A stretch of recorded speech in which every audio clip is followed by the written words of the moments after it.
अस्सलामु अलैकुम व रहमतुल्लाह।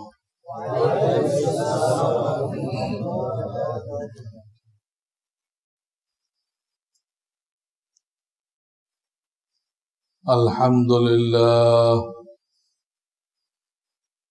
अल्हम्दुलिल्लाहि व कफ़ा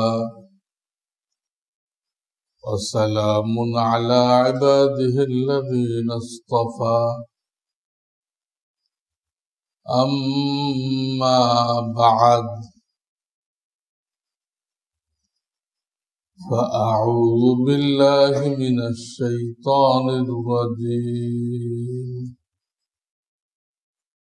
बिस्मिल्लाहिर रहमानिर रहीम। या अय्युहल्लज़ीना आमनु इत्तक़ुल्लाह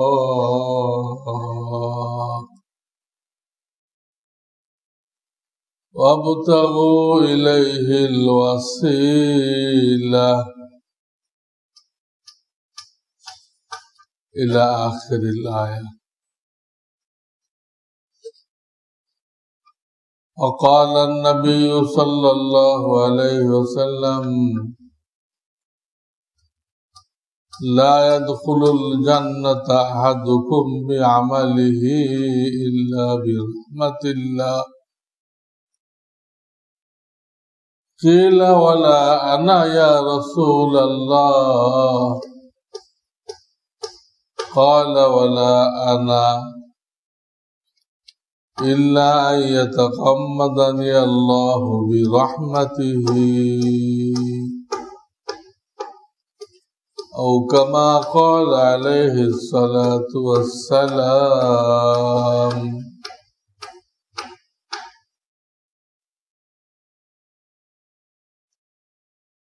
मुअज़्ज़ज़ हाज़िरीन, उलमाए किराम, সর্বস্তরের গণ্যমান্য ভাইরা, আমি একটা আয়াত থেকে কিছু অংশ পড়েছি এবং একটা হাদিস পড়েছি।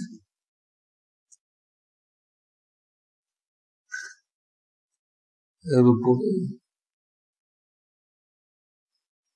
সংক্ষিপ্ত আলোচনা করতে চাই।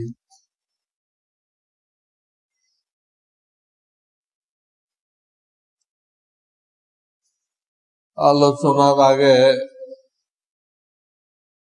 বলে রাখতে চাই যে এই জমানায় হাক্কানি উলামায়ে কেরামের সাথে জুড়ে থাকা, নিজের ঈমান রক্ষা করার জন্য খুবই জরুরি। প্রত্যেক দিন নতুন নতুন কথা আসতেছে। সমাজে যাদেরকে বিশিষ্ট মানুষ মনে করা হয়, জ্ঞানী গুণী মনে করা হয়, তারাই এমন এমন কথা বলে যে ঈমান থাকে না। আর আপনি এগুলো বুঝবেন কেমনে? আপনি মনে করবেন এত বড় ব্যক্তিত্ব দান কইছে, তাহলে এটি ঠিক আছে। জুড়ে থাকা জরুরি, তাহলে ওই কথাগুলো যাচাই বাছাই করা যায়। উলামায়ে কেরামের বয়ান থেকে জানা যায় এই কথা ঠিক আছে কিনা।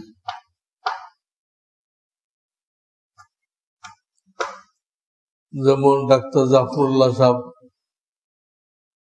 বলেছেন, মেয়েরা যে আমাদের দেশে বোরকা পরে, বোরকা,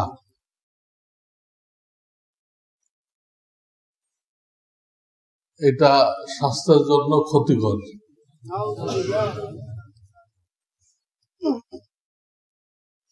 ডাক্তারদের অনেক থিওরি ভুল। করোনার সময় বলছে করোনা হলো সংক্রামক, ইমান বিধ্বংসী কথা। এই বিশ্বাস নিয়ে অনেক ডাক্তার মারাও গেছে, ইমান বিধ্বংসী বিশ্বাস নিয়ে। এইগুলো পড়ছে তারা ইহুদি খ্রিস্টানদের কাছে, পড়ে ওইটাই বিশ্বাস করছে। আর যেসব আলেমরা ওলামাদের সাথে মহাব্বত রাখে, উঠা বসা করে, আলহামদুলিল্লাহ তাদের ইমান হেফাজত হয়ে গেছে, তাদের ইমান নষ্ট হয় নাই। আপনারা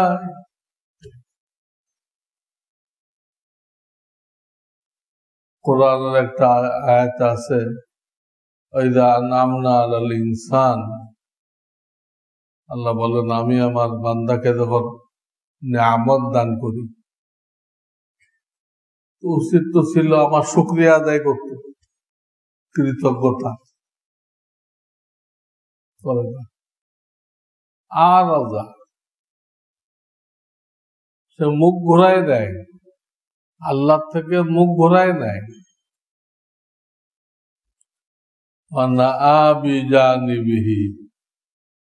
আর এক সাইড কেটে চলে যায়, কেমন যেন আল্লাহ তাকে কোনো দয়া করেন নাই। এই আয়াতে আল্লাহ অভিযোগ করলেন, আমি কাউকে নিয়ামত দিলে নিয়ামত কৃতজ্ঞতা প্রকাশ করে না, এবং সে আরেক দিক দিয়ে চলে যায়, কেমন যেন তাকে কোনো নিয়ামত দেওয়া হয়নি।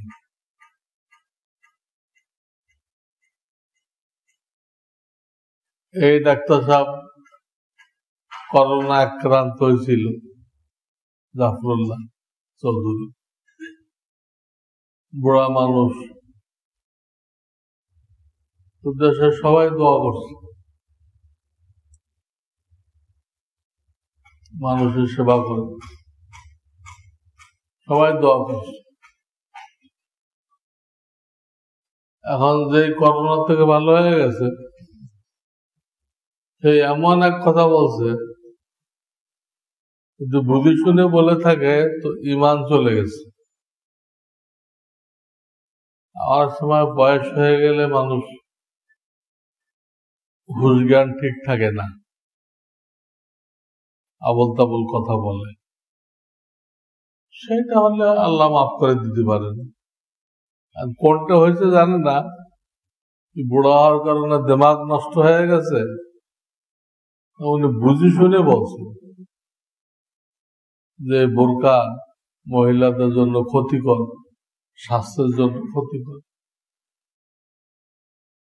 তো হইতেই পারে না। আল্লাহ যেটাকে বলতেছেন সুরক্ষা, মহিলাদের জন্য সুরক্ষা,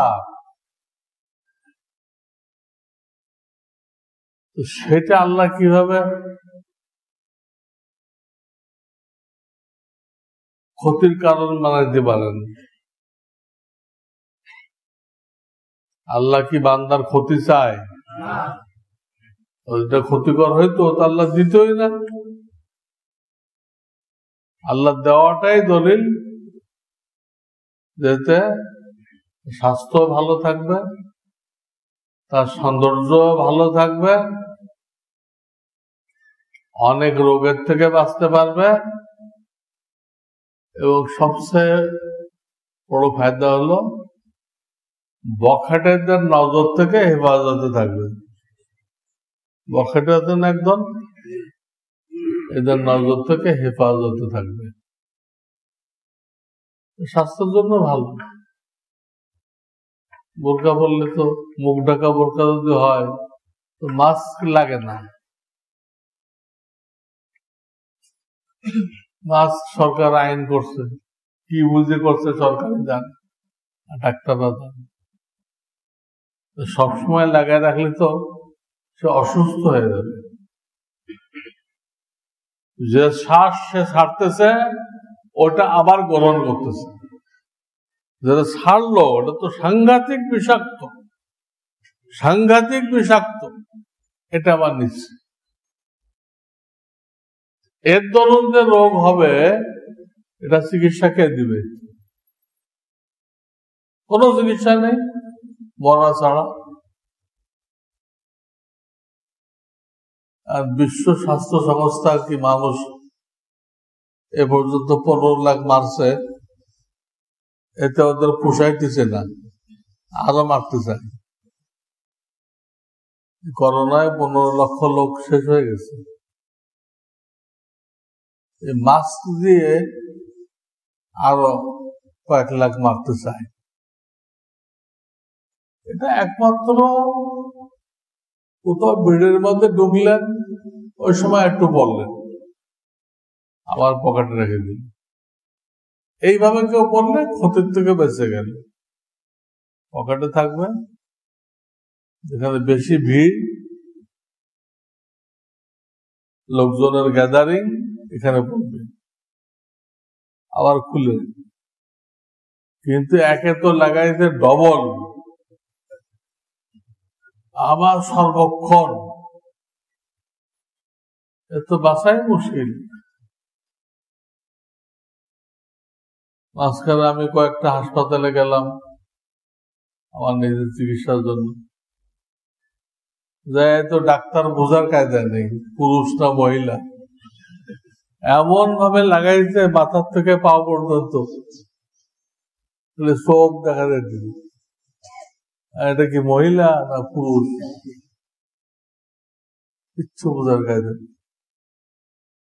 যারা মহিলাদের হিজাব নিয়ে ঠাট্টা করত, মহিলাদের হিজাব পরা ঠিক না, এখন আল্লাহ পুরুষদেরকে হিজাব পরাই দিচ্ছে। মহিলাদের পরা ঠিক না, তো তোরা পর, আমার হিজাব দুনিয়াতে থাকবে। ডাক্তার আপনি আশ্চর্য হয়ে দেবেন, একদম মাথার থেকে পা পর্যন্ত বোরকার মতো একটা কাপড় পরে রাখছে, চোখ দেখা যাচ্ছে, তাও কাছে যেতে দেয় না, কাজ দিয়ে ঘেরাও দিয়ে রাখছে, কাজ দিয়ে ঘেরাও দিয়ে রাখছে। রোগীর ওদিকে একটা মাইক দিছে, আর তার কাছে একটা মাইক, ওই মাউথ পাশাপাশি, কিন্তু কথা হইতে মাইকে।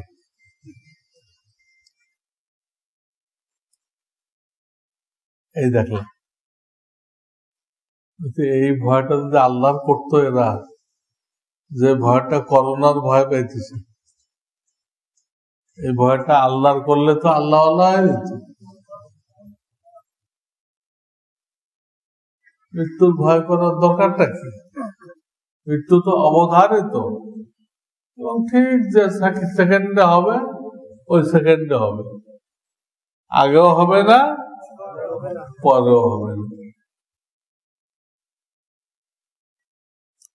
কাজেই এই ডাক্তার জাফরুল্লাহর সাথে আপনাদের কারো পরিচয় থাকলে বললেন যে স্যার আপনি উড্র করেন, এটা তো কুফরিগতা হয়ে গেছে। আপনি যারা বলছেন ইসলামের শরিয়ত অনুযায়ী আল্লাহর বিধানের উপরে আপত্তি, এটা কুফরি কথা, আপনি উড্র করেন। আমার ঠিক, আমার মাথা ঠিক ছিল। এই কথাটা সব পত্র পত্রিকায় এসে গেছে, অনেক লোক এটা বিশ্বাস করবে, করে পর্দা ছেড়ে দিবে। পর্দা করা, হিজাব পরা স্বাস্থ্যের জন্য ক্ষতিকর, এত বড় ডাক্তার সাহেব কইছে। এই লোকগুলো গোমরা হয়ে যাবে না? ওনার একটা কথার ধরুন হাজারো লোক কি হইতে পারে, গোমরা হইতে পারে। আল্লাহ তাআলা হেফাজত। এক মূর্তি নিয়ে আমরা অস্থির, মূর্তি নিয়ে অস্থির, অথচ মূর্তি আর ভাস্কর্য যত অভিধান লেখা হয়েছে এ পর্যন্ত, সব অভিধান লেখছে একই।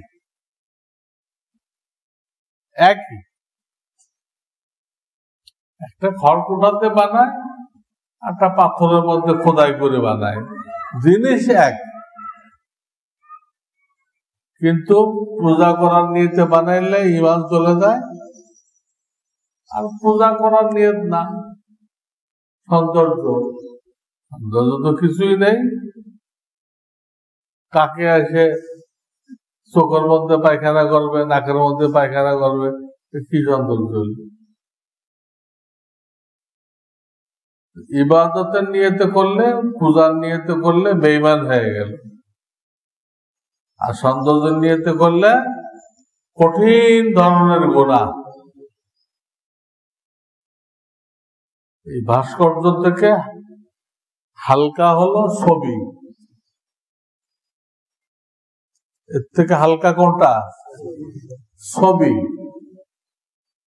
আপনি কলম দিয়ে করেন, তুলি দিয়ে করেন, মেশিন দিয়ে করেন, সেটাও হারাম। বুখারী শরীফের হাদিস আসছে, যারা এরকম ছবি অঙ্কন করবে তাদেরকে কঠিন আযাব দেওয়া হবে, কঠিন আযাব, সবচেয়ে কঠিন আযাব দেওয়া হবে। আর তাদেরকে বলা হবে সৃষ্টি করা আল্লাহর গুনাহের মধ্যে একটা, সৃষ্টি করা। তুমিও তো সৃষ্টি করছো, তুমি জানো দাও, খালি সৃষ্টি করছো কেন? ওর মধ্যে কি করো? জান দাও। যতক্ষণ জানতে না পারবে ততক্ষণ শাস্তি চলবে। আল্লাহ জানে কত লাখ বছর শাস্তি হয়। আমি কথাটা এই জন্য বলতেছিলাম যে সবচেয়ে হালকা হলো ছবি, সেইটা তো আবার হারাম। তার থেকে উপরে হলো ভাস্কর্য,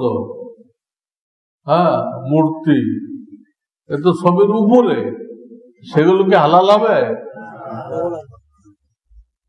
এই জন্য আমাদের দায়িত্ব হলো হক কথা জানায় দেওয়া, সরকারকে হক কথা জানায় দেওয়া। আপনি যা করতেছেন আপনার বাপের কোনো হবে না, রুহের মাগফিরাত হবে না, আর আযাব বাড়বে। কাজে দয়া করে আপনি এটা করেন না, অন্য কিছু করেন। অন্য কোনো টাওয়ার বানানো যায়, কত কিছু বানানো যায়। আমাদের দায়িত্ব এই পর্যন্ত। আমাদের কোনো দায়িত্ব নেই ওটা ভেঙে ফেলতে হবে, ওখান থেকে শহীদ হয়ে দিতে হবে, এরকম কোনো দায়িত্ব নেই। শরিয়াতে শর্ত লাগাইতে, তোমার যদি ক্ষমতা থাকে তাহলে হাতের শক্তি ব্যবহার করো। হাতের শক্তি ব্যবহার করার ক্ষমতা নেই, মুখে বলো। মুখে বললেও ফিতনা হবে, তো অন্তর দিয়ে ওই কাজটাকে ঘৃণা করো এবং এটা বন্ধ করার কোনো ব্যবস্থা আছে কিনা চিন্তা করো। চিন্তা করো, তিনটা জুমলার প্রত্যেকটা, তিনটাতে বাক্য এখানে আছে, তিনটা শর্ত আছে। যদি তোমার শক্তি থাকে, এই তীর কামান, জল কামান, কি কামান, এর সাথে আমাদের খালি হাতে মোকাবেলা করার শক্তি আছে নাকি?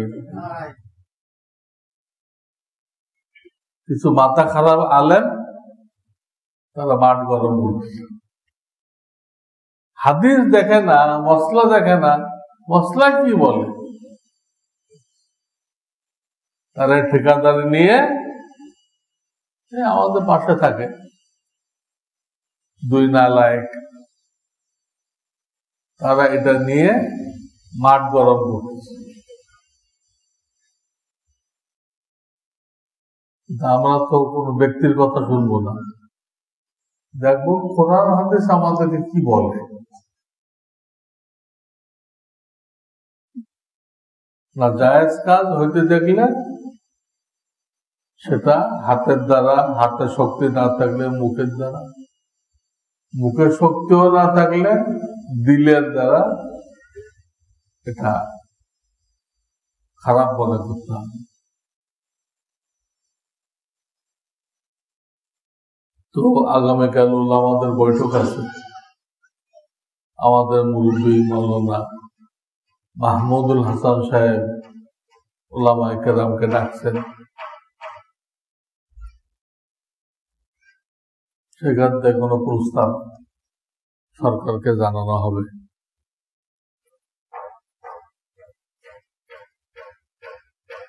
বাস আমাদের দায়িত্ব একটু জানাই দেওয়া, কিয়ামতের আগে কত কিছু হবে যেগুলো আমরা কল্পনা করতে পারি। কয় জায়গাতে আপনি জান দিবেন, এই সব জায়গায় আপনাকে জান দিতে বলা হয়নি, ওই স্তর করা হয়েছে, ওই স্তর থেকে যেটা পারেন সেটা। বাসে বসে আছেন, আপনার পাশের লোক গানের রেকর্ড ছেড়ে দিচ্ছে, অনেকে মনে করে আমার তো ক্ষমতা আছে, আমি এই রেকর্ডটা নিয়ে ওর কাছ থেকে রাস্তায় আষাঢ় মারি, চুরমার হয়ে যায়, আমার তো ক্ষমতা আছে, অনেকে মনে করে। কিন্তু ক্ষমতার এই ব্যাখ্যা না। আপনি যদি তার হাতের নিয়ে রাস্তায় আষাঢ় মারেন, তো ওদিক দিয়ে ওই রেকর্ডার চুরমার হয়ে যাবে, এদিক দিয়ে আপনার মাথা চুরমার হয়ে যাবে। রেকর্ডার চুরমার আর এদিক দিয়ে মাথা চুরমার। তাহলে ক্ষমতা কোথায় আছে? ক্ষমতার এই অর্থ আপনি ওর হাতটা টান দিয়ে নিয়ে ফেলে দিলেন। ডেক বসাইছিল খাজা বাবা, রাতের অন্ধকারে একটা লয়ে আসলেন, পরের দিন যাই দেখেন যে 10টা বসাইছে, আগে বসাইছিল একটা, আর বসাইছে কয়টা? কি তাকবীরে মুনকার হলো? না জায়েজ কাজ বন্ধ করা হলো, না বাড়ানো হলো? শরীয়তের ফর্মুলা না জানলে তারা এমন কাজ করে যে মন্দ কাজ বন্ধ হয় না, বরং তার উল্টা কাজের দরুন মন্দ কাজ আরো বেড়ে যায়। এই জন্য আপনাকে সূক্ষ্মভাবে চিন্তা করতে হবে যে আমার এই কাজের দ্বারা এটা বন্ধ হবে কিনা, না ফিতনা ফাসাদ হবে। ফিতনা ফাসাদ হলে সেখানে বলা নিষেধ, আল ফিতনাতু আশাদ্দু মিনাল কতল, নিষেধ। ফিতনা ফাসাদ করার দরকার নেই আপনার। আগে দেখতে হবে ফিতনা হবে কিনা, ফায়দা হবে কিনা। ফায়দা হওয়ার আশা হইলে সেখানে যে স্তর খাটে এই স্তর আপনি খাটান, এটুকু আমাদের দায়িত্ব।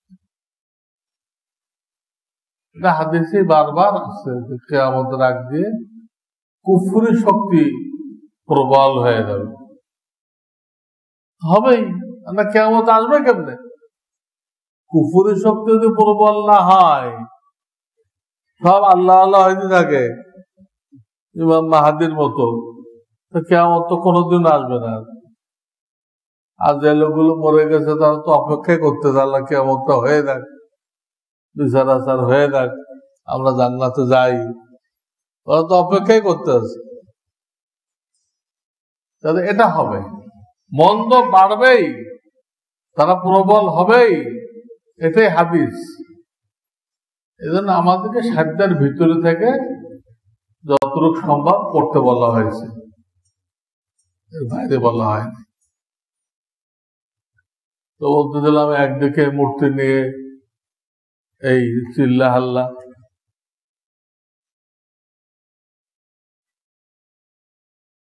নাস্তিকরা মূর্তির পক্ষে, ওলামারা বিরুদ্ধে হোক, কিন্তু সেটা শরিয়তের তরিকা হইতে হবে, শরিয়তের বাইরে যায় না। কিছু রাজনৈতিক আলেম যেটা বলতেছে যে লাখ লাখ লোক জমা হয়ে আর্মিদের সাথে মোকাবেলা করতে হবে, করে শহীদ হয়ে যেতে হবে, এটা শরীয়তের নির্দেশের মধ্যে নেই। তাদের মন গড়া শরীয়ত, তাদের আবেগ, তাদের জজবা, পোলাপান তো পোলাপান। এখন তো রাজনৈতিক ময়দানটা পোলাপানদের হাতে।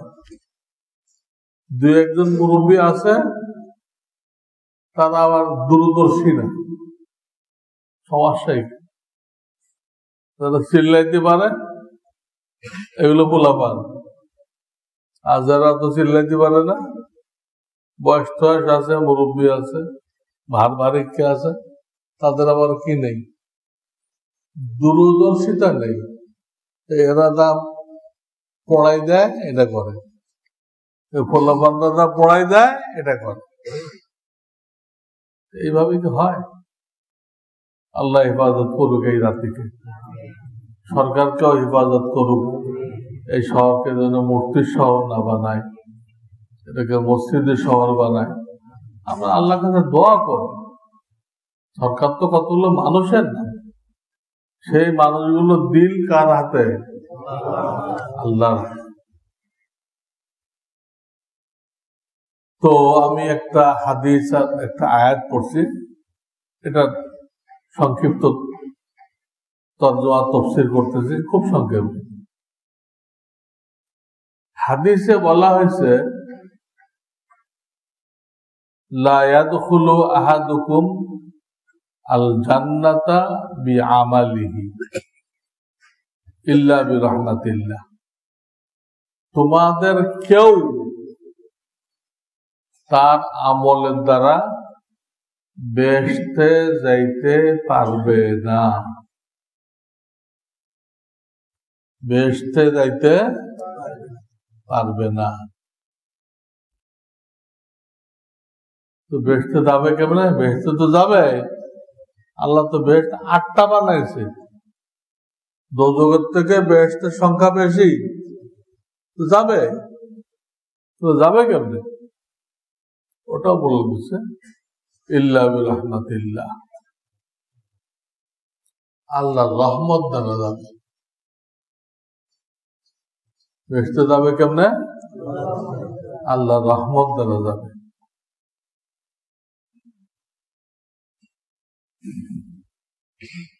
সাহাবায়ে কেরাম প্রশ্ন করলেন, ওয়ালা আনতা ইয়া রাসূলুল্লাহ, হুজুর আপনিও কি আপনার আমল দ্বারা যাইতে পারবেন না? আপনিও পারবেন না? নবীজি সাল্লাল্লাহু আলাইহি ওয়াসাল্লাম উত্তর করলেন, আমিও পারবো না। এটাই বাস্তব। যে নিয়ামত আল্লাহ দিয়ে রাখছে, অসংখ্য নিয়ামত আমাদের বডির মধ্যে, আমাদের আশপাশ আল্লাহ দিয়ে রাখছে। কয়েক জায়গায় আল্লাহ বলতেন কোরআনে, তুমি এটা গণনা করে শেষ করতে পারবা না, এত নিয়ামত দিয়ে রাখছে। এই নিয়ামতের তো শুকর গুজারি করা সম্ভব না। এটাতে শুকর আদায় করবেন, এটাও তো সম্ভব না। তাহলে আপনি জান্নাত চাইতেছেন কিসের বিনিময়? এটারই তো শুকর হয় নাই।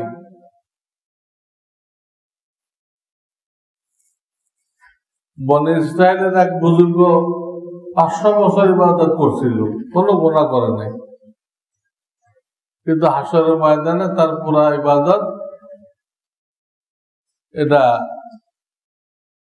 দেখা গেল যে আল্লাহ তাকে যে চক্ষু দান করছে, এই নিয়ামতের কোন রকম শুকর গুজারি হয়েছে। আল্লাহ মানুষকে খালি চোখই দিছে, আর কিছু দেয় নাই।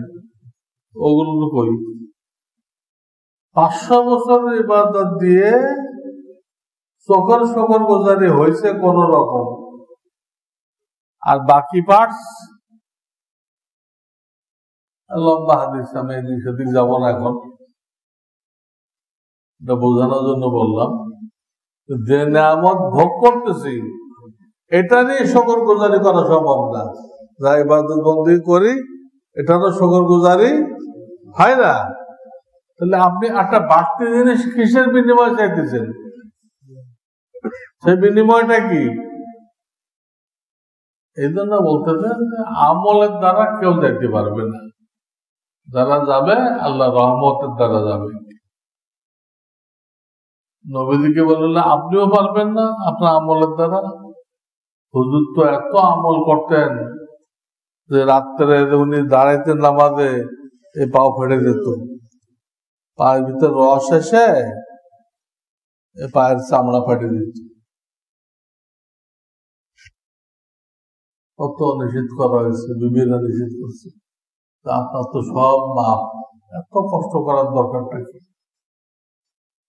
উনি একটাই জবাব দিচ্ছেন, আফালা কুনু আবদান শাকুরা, আমি কি শুকর গুজার বান্দা হইব না? বুঝলাম আমার সব মাপ, সব যে মাপ এটা শুকর করতে হবে, এই জন্য আমি এই ইবাদত করি। তো এই হাদিস দ্বারা বোঝা গেল জান্নাতে যাওয়া যাবে না আমলের দ্বারা, আল্লাহ রহমত লাগবে, রহমতের দ্বারা যাওয়া হবে। এই রহমতটা কাকে করবেন? দুনিয়াতে এই রিজিক, দৌলত, হায়াত, বাড়িঘর এগুলো তো আল্লাহ ব্যাপক ভাবে দিচ্ছেন। তিনি রহমান, দুনিয়াতে কি রহমান, কিন্তু আখিরাতে তো রহমান না, আখিরাতে তো রহিম।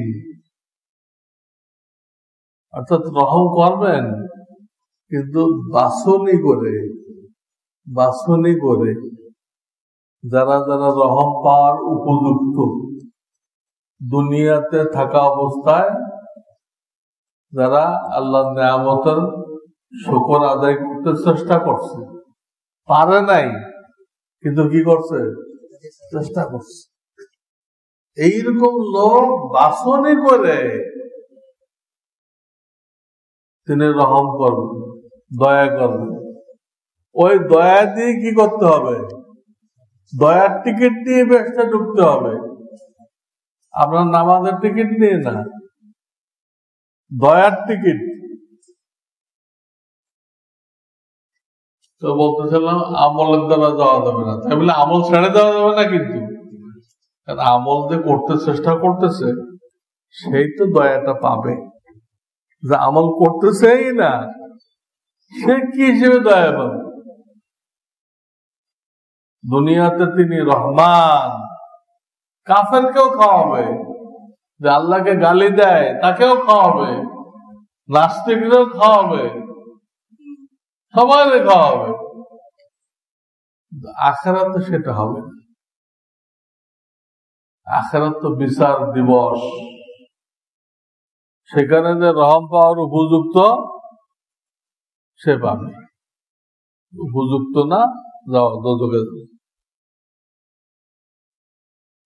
এখন আল্লাহ রহম কিভাবে পাওয়া যাবে? ইবাদত করতে থাকতে হবে, তারপরও কিছু কাজ আছে। তার জন্য আমি একটা আয়াত পড়ছি,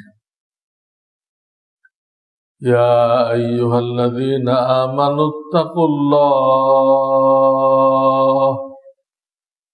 ওয়াবতাগু ইলাইহিল ওয়াসিলা। হে ঈমানদারগণ, আল্লাহকে ভয় করো এবং তার কাছে ওসিলা পেশ করো, ওসিলা দিয়ে তাকে খুঁজো।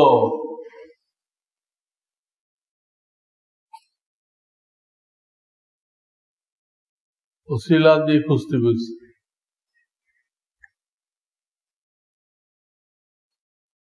ওসিলা অ দিয়ে লিখতে হয়, আর অর মাখরাজটা অনেকটা বার মতো। অর মাখরাজ কিরকম? বায়ের মতো। আমাদের পাশে একটা গ্রাম আছে, তারা এটাকে পুরা বা বানাই লইছে, ওটা ভার মতো পুরা বা তো না, তারা পুরা বা বানাই লইছে, নিয়ে তাদের গ্রামের নাম দিছে বসিলা। বসিলা তো কিছু হয় না, এখন অর্থ নেই। কি ছিল? অসিলা ছিল। এই অসিলার অরে কি বানাই ফেলছে? বা বানাই ফেলছে। আল্লাহ। আমি নোয়াখালী একখানে ওয়াজ করতে গেলাম, লক্ষ্মীপুর। সেই গ্রামের নাম হলো বশিকপুর। আমি তাদেরকে বললাম, এটা মনে হয় রসিকপুর ছিল, আপনারা এই নোক্তাটা হারাই ফেলছেন, বাদ দিয়ে ফেলছেন। বশিকপুর তো কোনো অর্থ নেই। রসিকপুর অনেক রসিকতা করেওয়ালা লোক ছিল, রসিকপুর ছিল, মানুষ পাল্টাই ফেলে। এদিকে কেন আজ করতে গেলাম মানিকগঞ্জের দিকে, গোলরা থানা নাকি, সেই গ্রামের নাম হলো জান্না। জান্না মানে হলো অন্ধকার। এটা দিয়ে আপনার নাম রাখছেন কেন?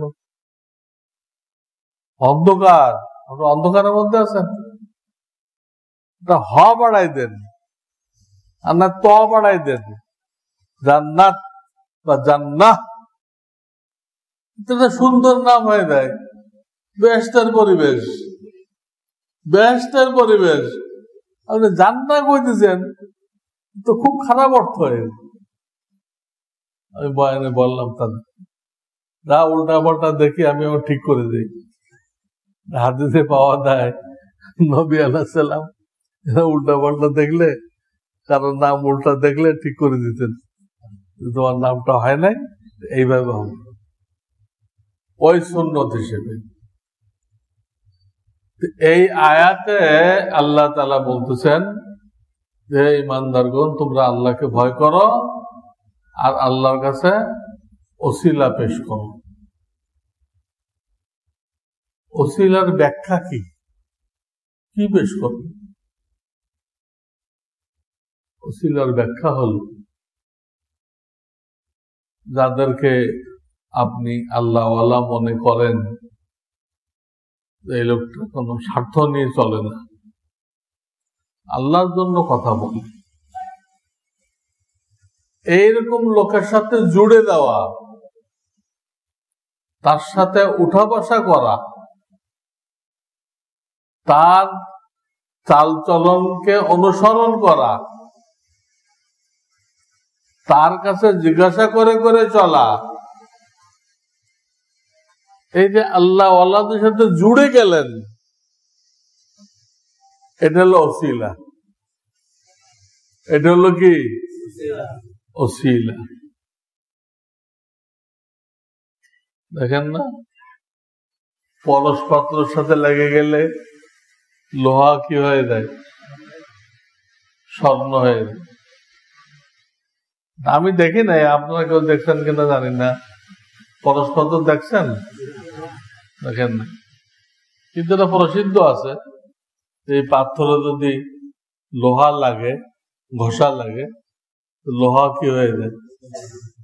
স্বর্ণ হয়ে যায়। এটা বাস্তবে থাকুক বা না থাকুক,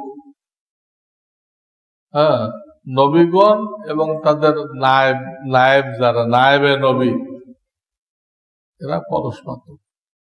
কোরআন পরশ পাথর।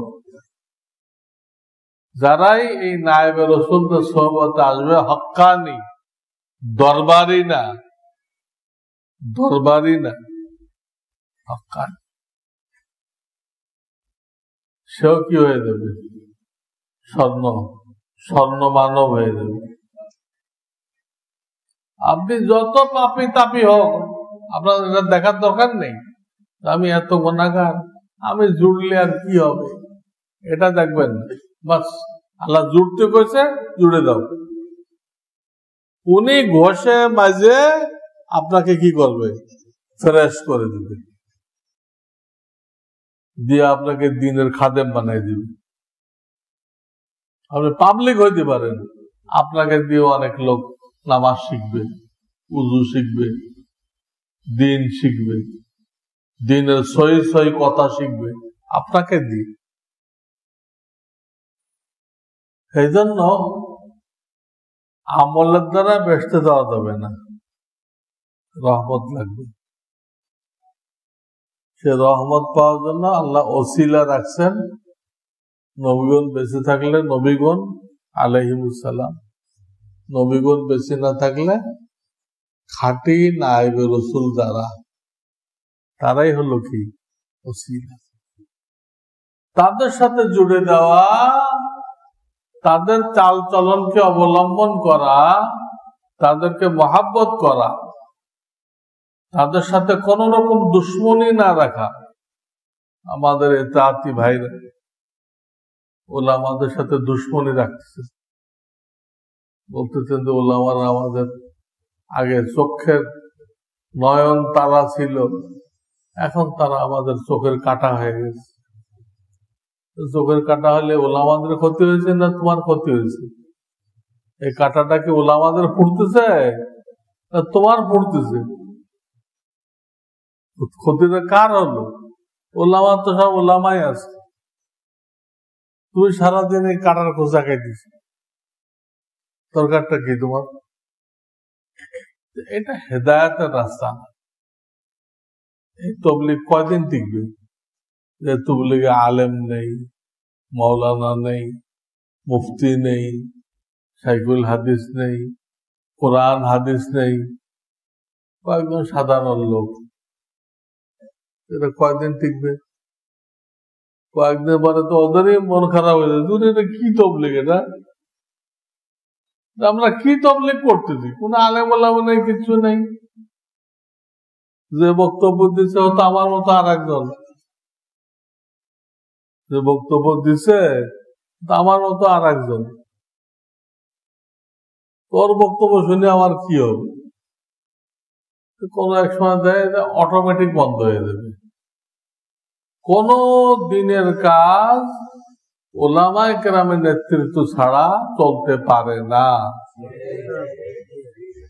সেটা এক সময় দেয় অফ হয়ে যাবে, বন্ধ হয়ে যাবে। এই জন্য আমি কোনো লম্বা বয়ান করব না, শুধু সার কথা বলে দিলাম যে নিজের আমলের কোনো ভরসা নেই, নিজের আমলের কোনো ভরসা নেই। ভরসা আল্লাহর রহমতের উপরে। রহমত পাওয়া যাবে কেমনে? আল্লাহ ওয়ালাদের সাথে জুড়তে হবে, তাদের সাথে পরিচয় করেন, মহব্বত করেন, তাদের প্রতি বিদ্বেষ রাখবেন না। তারা কোনো নিষ্পাপ না, নিষ্পাপ একমাত্র নবীগণ। নিষ্পাপ একমাত্র কে? আর কেউ নিষ্পাপ না। তার দুইটা ভুল মানুষ হিসেবে থাকতে পারে, সেটা সে আল্লাহর সাথে বুঝবে। তারা রুহানি ডাক্তার, আপনি যে শারীরিক ডাক্তারের কাছে যান তার কোনো ত্রুটি নেই, নেই? তারপরও তার চিকিৎসা নিচ্ছেন কিনা? নিচ্ছেন কিনা? যেহেতু ওই লাইন সে পড়ছে, যদি সে মদখোর, জেনাকারী, বাপ মার কোনো খবর নেয় না, অনেক ত্রুটি আছে তার, কিন্তু পড়ছে, চিকিৎসা নিচ্ছে। ওলামারও তো চিকিৎসক, রুহানি চিকিৎসক। এখানে এসে শয়তানে এই দোষ, এই দোষ, এই দোষ, এই করে করে আমাদেরকে মাহরুম করে দিচ্ছে। আরে দোষ থাকলে উনি আল্লাহর কাছে বুঝবে। আমরা তো এতটুকু দেখবো যে এনাকে কোন আল্লাহর ওলি অনুমতি দিছে কিনা,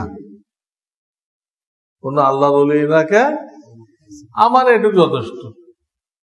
দোষ থাকুক যা থাকুক, থাকতেই পারে, যেহেতু নবী ছাড়া কেউ নিষ্পাপ না। তাদের সাথে জুড়ে দেয়, তাদের সাথে কোন রকম বিদ্বেষ না রাখি, মহব্বত রাখি। তাদের মতো চাল চলন অবলম্বন করি। হ্যাঁ, আমার চুল তাদের মতো, আমার দাড়ি তাদের মতো, আমার মোষ তাদের মতো, আমার জামা তাদের মতো, আমার পাজামা তাদের মতো, সব তাদের মতো। মাওলানা থানবী লিখছে, একটা মূর্খ লোক যদি ওলামাদের লেবাস পরে সে কিন্তু মূর্খ, কিন্তু লেবাস পড়ছে কার মতো? এই লেবাসের ওসিলায় এই মূর্খ লোকটার হাসর ওলামাদের সাথে হবে। কেন? সে ওলামাদেরকে মহাব্বত না করলে সে এই লেবাস পরতো না। এই লেবাস পরাটাই দলিল তার অন্তরে ওলামাদের প্রতি কি ছিল? মহাব্বত ছিল। আর আল্লাহর ফর্মুলা হলো, যার সাথে যার মহাব্বত তার সাথে তার কিয়ামত। মহাব্বত ছিল, ওর সাথে কিয়ামত হবে। আর ওর সাথে কিয়ামত হলে বেহেশতে যাওয়ার সময় ওদেরকে আটকাই দিবে? পুরা কাফেলা সহ কি করবে? বেহেশতে চলে যাবে। লেবাস দিয়ে বেহেশতে চলে গেল। অন্তত আমাদের সমাজে অনেক লোক আছে, হ্যাঁ, ইংরেজদের মতো প্যান্ট পরছে, টাকনুর নিচে প্যান্ট পরছে, আবার একটা কুত্তার জিব্বা ঝুলাইছে, গলার মধ্যে কি ঝুলাইছে? কুত্তার জিব্বা ঝুলাইছে, আবার মাথায় একটা টুপি লাগাইছে, টিফিন কারের বাটির মতো টুপি আছে না, সব বেদাতি আলেমরা বলে দেয় টিফিন কারের বাটির মতো টুপি। এটা অদ্ভুত দেখতে লাগে, অদ্ভুত। নিচের দিক তাকাইলে ইংরেজ, আর মাথার দিক তাকাইলে মুসলমান। একটা লোকের কিছু অংশ মুসলমান, কিছু অংশ খ্রিস্টান, এটা আর এক চিড়িয়াখানা হয়ে গেল, ভিন্নটা জীব হয়ে গেল। অফিস আদালতে দেখবেন টাইট করে প্যান্ট পরছে একদম। ইংরেজরা এত বেকুব, যারা জানে না যে জামাটা আমার প্যান্টের উপর দিয়ে থাকবে, প্যান্টের ভিতর দিয়ে থাকবে, এটাও তারা জানে না। কারণ জামা তো সতর্ক ঢাকার জন্য। জামা কি জন্য? এটা যে আপনি প্যান্টের ভিতর ঢুকাই দিলেন, সতর্ক ঢাকলো কেমনে? দেখো আপনার নিতম্ব ফিতা দিয়ে মাপতে পারে, নিতম্ব তো সতর্ক। খুলে দেখানো যেরকম হারাম, কাপড়ের মধ্যে দেখানো কি হারাম। সেটা আপনি মাপ দেওয়ার সুযোগ দিচ্ছেন কেন? এই জন্য ঠিক না, জামা উপর দিয়ে থাকবে, এবং মুসলমানের জামা কমপক্ষে হাঁটু পর্যন্ত থাকতে হবে, সেজদায় গেলে কোনো বেডঙ্গা না দেখা দেয়। সেজদায় গেলে অনেকেরই সতর প্রকাশ পেয়ে যায়, কাপড়ের উপর দিয়ে সতর প্রকাশ পায়। ওই পাজামার মধ্যে একটা বানায়, খইতে না কি বলে, পকেট বানায়, তো ওতে সতর প্রকাশ পায়।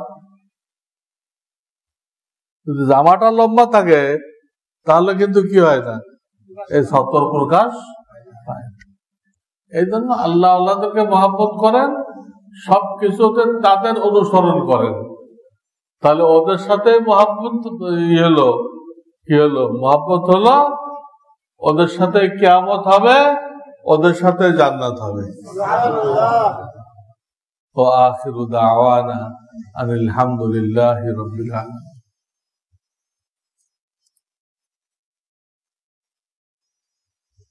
ফরজ নামাজের পরে অনেকে আল্লাহু আকবার বলে, এটা কি সহিহ? এটা সহিহ না। এই হাদিসটা রহিত হয়ে গেছে। হাদিস আছে, কিন্তু প্রায় লোক জানে না যে কোনটা টিকে আছে, কোনটা রহিত হয়ে গেছে। হাদিসে কিতাবে আছে, থাকলে হলো। হাদিসে কিতাবে তো নামাজে কথাবার্তা বলা আছে, আপনি কথাবার্তা বলবেন না মাঝে? হ্যাঁ, রহিত হাদিস। সালাম ফেরানোর পরে 3 বার আস্তাগফিরুল্লাহ আস্তাগফিরুল্লাহ পড়তে হবে। 4 ইমামের কেউ এই হাদিসটা গ্রহণ করে নাই। 4টা ইমাম, কোন মাযহাবে নেই। কিন্তু কিছু লোক দেখা ওই আল্লাহ ওই হাদিসে দেখছে, ওর তো খবর নেই যে এই হাদিসের পজিশন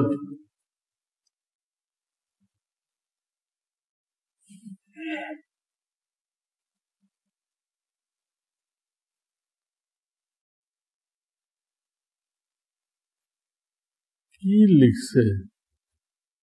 বাঙালি বাংলাও জানে না। ভন, ভন কি? হয়তো ব দিয়ে লিখতে চাইছিল, জানে না তো ভ দিয়ে লিখছে। আর আমার দিমাগ নষ্ট হইতেছে, কি জিনিস ভন?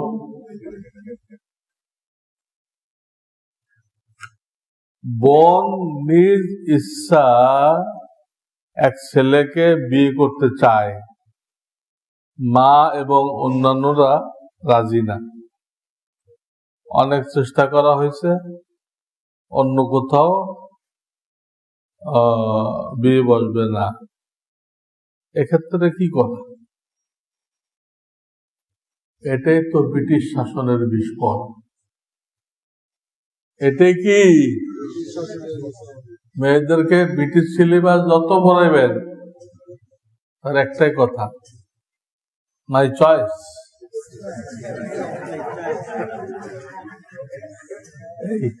তত পড়বে না, বাপের কথা মানবে না মায়ের কথা মানবে, মাই চয়েস। ফ্রিডম, তার ফ্রিডম। এটা বিষাক্ত সিলেবাস। এখন সে এক ছেলের সাথে বিয়ে বসতে চায়, বাপ মা কেউ রাজি নেই। এটা তো ইসলামের নির্লজ্জ কাজ। কোন মেয়ে একা একা বিয়ে বসবে, এটা কি নির্লজ্জ কাজ। এবং এক হাদিসে আছে, নিকাহ হুয়া বাতিলুন বাতিলুন বাতিলুন, 3 বার নবী আলাইহিস সালাম বলছে তার বিয়ে বাতিল বাতিল বাতিল, 3 বার বলছে। এই জন্য কোন সঠিক আমেল, মুদাব্বির, অনেক মুদাব্বির তো ফটকাবাজ, ফটকাবাজ না, সহি দ্বারা আছে। এখানে 7 মসজিদের পশ্চিম পাশে আছে মাওলানা মাহমুদুল হাসান, ইলিয়াসিয়া মাদ্রাসায় পড়ায়, আমার শাগরেদ। এই বিচারা সহি কাজ করে, এদের শরণাপন্ন হন হয়ে উনি কিছু আয়াত লিখে দিবেন, দিলে ওই যে তাকে কুফরি কালাম করছে, এ তো কুফরি কালাম করে আকৃষ্ট করে।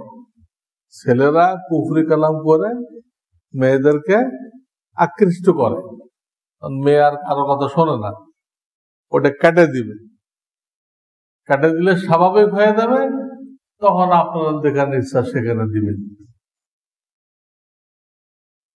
এই মাওলানা মাহমুদুল হাসান এর সাথে যোগাযোগ করতে বলা হয়েছে। এই প্রশ্ন যিনি করছেন বা আরো কারো যদি এই ধরনের সমস্যা থাকে, 12 তসবিহের জিকির বা দুরূদ শরীফের আমল উযু ছাড়া করা যাবে কিনা, হাঁটা চলাফেরা অবস্থায় করা যাবে কিনা? যাবে, উযু ছাড়াও যাবে, হাঁটা চলা অবস্থাও করা যাবে। আমার আব্বার ইন্তেকাল হয়েছে প্রায় 5 বছর। তার কিছু ছবি প্রিন্ট করে অ্যালবামে রাখা আছে, যা নষ্ট করা সম্ভব না। কেন? আমার দূরে থাকার কারণে। প্রশ্ন হলো, এই ছবিগুলোর কারণে কি আমার বাবা কবরে আযাব পাচ্ছেন? জি। এই ছবিগুলো সংরক্ষণ করার দরুন মুর্দা কবরে আযাব পাইতেছে, তার ছবি রাখা জায়েজ নেই।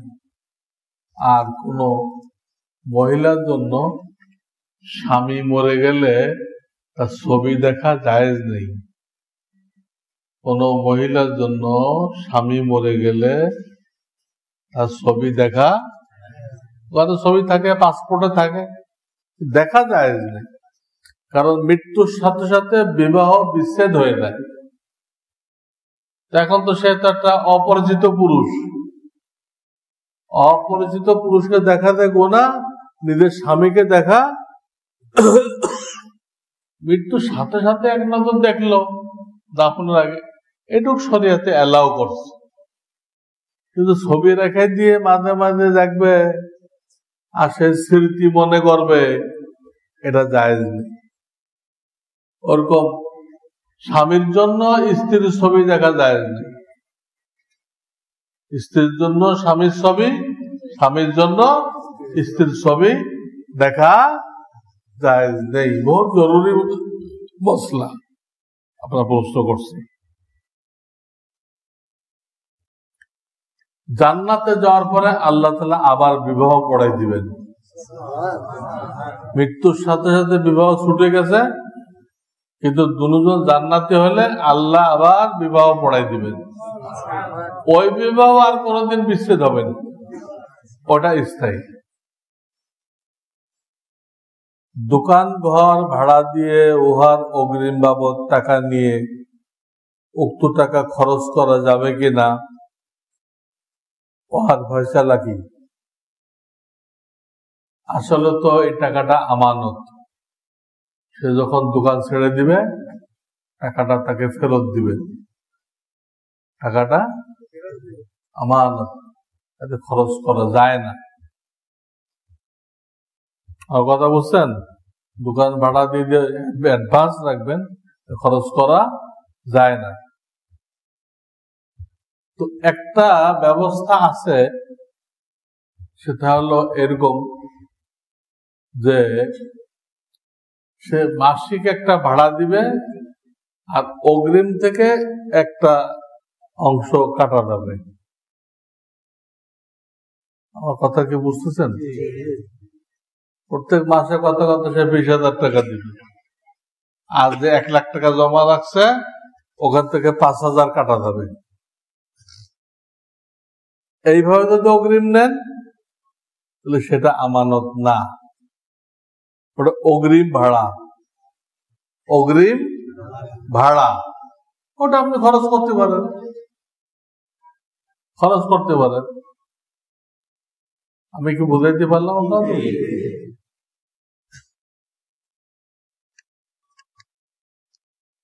সোনালী ব্যাংক বা অন্যান্য সরকারি ব্যাংকের সেভিংস অ্যাকাউন্টে যে সুদ পাওয়া যায় তা দিয়ে ইনকাম ট্যাক্স দেওয়া যাবে কিনা? সরকারি ব্যাংক হলে যাবে। যে ব্যাংক থেকে সুদ পাইতেছেন ওই ব্যাংকটা যদি সরকারি হয়, তো সরকার থেকে সুদ নিলেন, নিয়ে সরকারকে জুলুমের ট্যাক্স দিলেন। ইনকাম ট্যাক্স তো জুলুম, শরিয়াতে নেই। জালেমের কাছ থেকে নিয়ে জালেমকে দিয়ে দিলেন, ঠিক। কিন্তু আপনি অ্যাকাউন্ট খুঁজছেন পূবালী ব্যাংকে, এটা তো সরকারি না, দিলেন সরকারকে, তাহলে তো হলো না। জালেমের কাছ থেকে নিয়ে জালেমকে দিতে হবে, তাহলে যায়।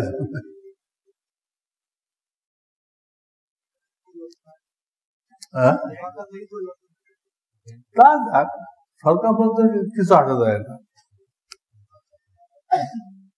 জবানে উচ্চারণ না করে মনে মনে তালাক দিলে কি তালাক হবে?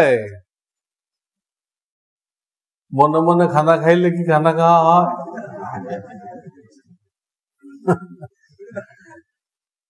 এজন্য মনে মনে তালাক দিলে তালাক হয় না, আওয়াজ হইতে হবে। এটা স্ত্রীও শোনা জরুরি না, কোন সাক্ষীও শোনা জরুরি না, আপনি শুনতে পাইছেন, এতটুকু আওয়াজে বলতে হবে। তাহলে তালাক পড়ে যাবে। বারবার এরূপ খেয়াল হলে কি করণীয়? এটাকে অসওয়াসা বলে। তালাক তো পড়বে না, এটাকে অসওয়াসা বলে, কুমন্ত্রণা, শয়তানের। তখন আপনি ওই খেয়াল আসলেই খেয়ালটাকে আর একদিক ঘোরাই দিবেন, কোন জরুরি কাজের দিকে ঘোরাই দিবেন, তাহলে শয়তান আর দিবে না। এই লোকের অসওয়াসা দিয়ে কোনো লাভ নেই, এ তো অসওয়াসা নেয় না। সরকার নিরাশ হয়ে শয়তান চলে যাবে। এই করবেন। একটি ছেলের বয়স 16 বছর, কিন্তু জন্ম নিবন্ধন সনদে 15 বছর করা হয়েছে। ও সঠিক না করলে শরিয়ত সম্মত হবে কিনা? এটা একটা মিথ্যা কথা বলা হয়েছে, ধোঁকাবাজি করা হয়েছে। শরিয়তে এগুলো পছন্দ করে না।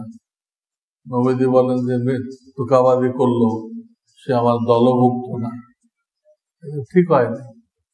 এই স্কুল কলেজে যারা পড়ে তারা এটাই করায়, ঠিক। ইসলামে কোনো 2 নম্বর কাজ করার অনুমতি নেই। কয়েক ভাই দোয়া চাইছে, মিসেস সুলতানা রহমান অসুস্থ, হাসপাতাল। সাখাওয়াত বিন ইসলাম ক্যান্সারে আক্রান্ত, আল্লাহ শেফা দান করেন। ফরিদা কানিজ, ইনিও ক্যান্সারে আক্রান্ত, আল্লাহ শেফায়ে কামেলা দান করেন। আরো অনেকে কাগজ দেয় নেই, তাদের জন্য দোয়া হইতেছে। সুবহানাল্লাহি ওয়া বিহামদিহি সুবহানাল্লাহিল আযীম। اللهم صل على محمد النبي الأمي وعلى آله وسلم تسليما. ربنا ظلمنا أنفسنا وإن لم تغفر لنا وترحمنا لنكونن من الخاسرين. ربنا وآتنا ما وعدتنا على رسلك ولا تخزنا يوم القيامة إنك لا تخلف الميعاد. رب ارحمهما كما ربياني صغيرا. ربنا هب لنا من أزواجنا وذرياتنا قرة أعين واجعلنا للمتقين إماما.